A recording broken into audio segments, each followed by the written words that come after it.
সুপ্রিয় দর্শক, স্বাগতম জানাচ্ছি সর্বশেষ আপডেট বাংলা সংবাদে। শুরুতে জানাবো সংবাদ শিরোনাম। শুরুতে চাঞ্চল্যকর তথ্য, বাংলাদেশে আওয়ামী লীগ ছাড়া বিএনপি সরকারের আয়ু বেশি দিন নেই। ঘুরে যাচ্ছে রাজনৈতিক মোড়, ফিরছেন শেখ হাসিনা। এদিকে শেখ হাসিনা ও আওয়ামী লীগ ইস্যুতে সেনা প্রধানের পদটি হারাতে বসেছে জেনারেল ওয়াকারুজ্জামান। থাকছে বিস্তারিত প্রতিবেদনে। ময়মনসিংহ জেলা আওয়ামী লীগের কার্যালয়ে ফুল প্রতিবাদে ভাঙচুর করলেন বৈষম্যবিরোধী ছাত্র আন্দোলনের নেতাকর্মীরা। 2006 সালে নিয়োগ বাতিল হওয়া প্রায় 650 এসআই চাকরি ফেরত পাবেন বললেন স্বরাষ্ট্রমন্ত্রী। জানাবো আধিপত্য বিস্তারকে কেন্দ্র করে নড়াইলে সিঙ্গারশৈলপুরে আওয়ামী লীগের হামলায় বিএনপি 4 নেতাকর্মী নিহত।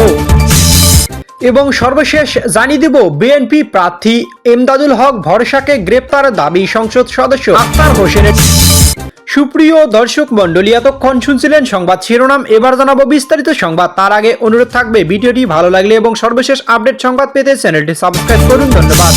আওয়ামী লীগ ছাড়া বিএনপি সরকারের আয়ু কতদিন? নতুন সরকার আয়ু কতদিন? আওয়ামী লীগকে আবার জাতীয় রাজনীতিতে কবে দেখা যাবে? 12 ফেব্রুয়ারি নির্বাচন হয়ে গেছে। এই নির্বাচনে একটি বৃহৎ রাজনৈতিক দলকে বাদ দিয়ে দেশের একটি জনগোষ্ঠীকে বাইরে রেখে এই নির্বাচন হয়েছে। এই যাত্রা কি গণতন্ত্রের জয় নাকি একটি অনিশ্চিত ভবিষ্যতে শুরু? কেন এই সরকারের পথ চলা কঠিন হতে পারে? ইতিহাসের চাকা যেন অদ্ভুতভাবে ঘুরে দাঁড়িয়েছে। 2024 সালের শুরুতে আওয়ামী লীগ সরকার আমলে হওয়া নির্বাচন একাধিক প্রশ্নের জন্ম দেয়। অভিযোগ, এই নির্বাচনের হয়েছে এক পেশে বিরোধীরা অংশ নেয়নি। সেই সরকারের মেয়াদ ছিল মাত্র 8 মাস। বর্তমান প্রেক্ষাপট কি তার চেয়েও জটিল? বিশ্লেষকরা বলেছেন 2024 সালে আওয়ামী লীগ কোন রাজনৈতিক দলকে নিষিদ্ধ ঘোষণা করেনি। বিরোধীরা নির্বাচন বয়কট করেছিল। তারা তাদের দাবিতে অটল থেকে নির্বাচনে অংশ না নেওয়ার সিদ্ধান্ত নেয়। এবারে চিত্র সম্পূর্ণ ভিন্ন।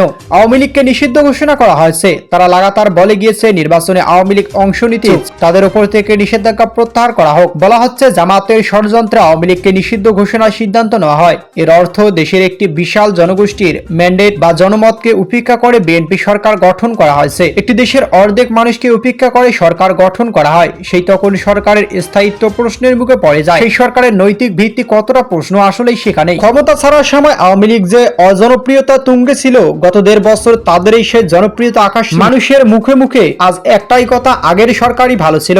এমনকি বিভিন্ন গোপন গোয়েন্দা রিপোর্ট উঠে এসেছে আওয়ামী লীগকে সঙ্গে নিয়ে একটি সুষ্ঠু নির্বাচন হলে আওয়ামী লীগ ভূমিদস্য বিজয় পেত।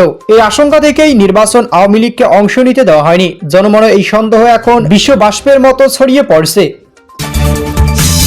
সেনাপ্রধান পদটি হারাতে বসেছেন জেনারেল ওয়াকারুজ্জামান। নির্বাচন শেষ বলা হচ্ছে। এই নির্বাচন আসলে সাজানো, আগেই সব ঠিক করে করা ছিল।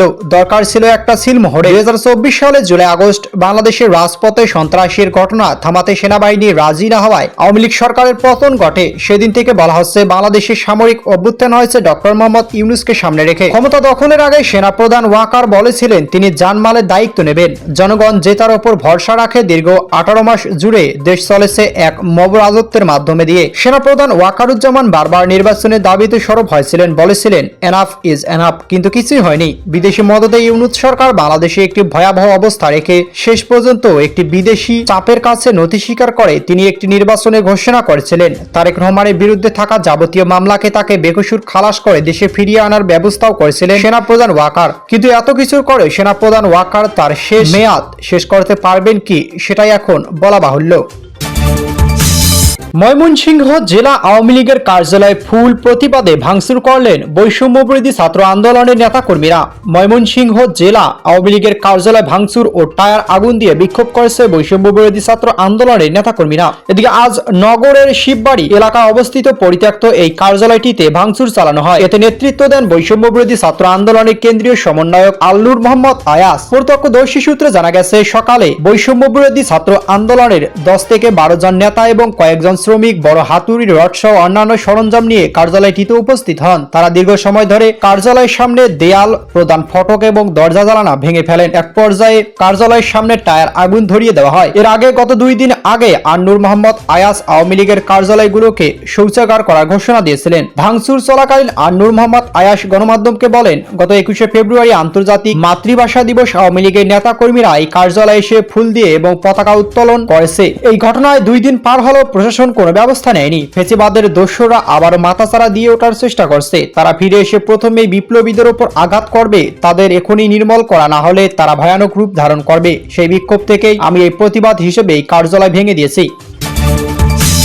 2006 সালে নিয়োগ বাতিল হওয়া 650 এসআই চাকরি ফেরত পাবেন বললেন স্বরাষ্ট্রমন্ত্রী। দলীয় নিয়োগের অভিযোগ এনে 2006 সালে চূড়ান্ত নিয়োগ বাতিল হওয়া পুলিশের প্রায় 650 জন এসআই ও সার্জেন্ট অবশ্যই চাকরি ফেরত পাবেন বলে জানিয়েছেন স্বরাষ্ট্রমন্ত্রী সালাউদ্দিন আহমেদ। এদিকে সচিবালয়, স্বরাষ্ট্র মন্ত্রণালয়, আইন শৃঙ্খলা রক্ষাকারী বাহিনী প্রধানদের সঙ্গে বৈঠক শেষে সাংবাদিকদের এক প্রশ্নের জবাবে তিনি কথা জানান। নিয়োগ বাতিল হওয়া পুলিশ কর্মকর্তাদের বিষয়ে স্বরাষ্ট্রমন্ত্রী বলেন, তাদের ফাইলটা প্রধান উপদেষ্টা দপ্তরে পেন্ডিং ছিল, শেষ পর্যন্ত অনুমোদন করেনি। তারা ন্যায় বিচার পাবেন। আদালতের রায় অনুসারে তাদের চাকরি ফেরত পাওয়ার বিষয়টি স্বরাষ্ট্র মন্ত্রণালয় থেকে প্রধান উপদেষ্টা দপ্তরে জানানো হয়েছিল। কি কারণে সেটা অনুমোদন হয়নি জানি না, তবে অবশ্যই তারা ন্যায় বিচার পাবেন, নিয়োগ পাবেন। তিনি আরো বলেন, পুলিশের 2701 জন কনস্টেবল পদ খালি রয়েছে। এদিকে আওয়ামী লীগের হামলায় বিএনপি 4 নেতাকর্মী নিহত। নড়াইল সিংগারশোল ইউনিয়ন আধিপত্য বিস্তারকে কেন্দ্র করে সংঘর্ষে এক বৃদ্ধ ও তার ছেলে সহ মোট 4 জন নিহত হয়েছেন। এদিকে ইউনিয়ন বরকুলা গ্রামে এই নৃশংস হত্যাকাণ্ডের ঘটনা ঘটে।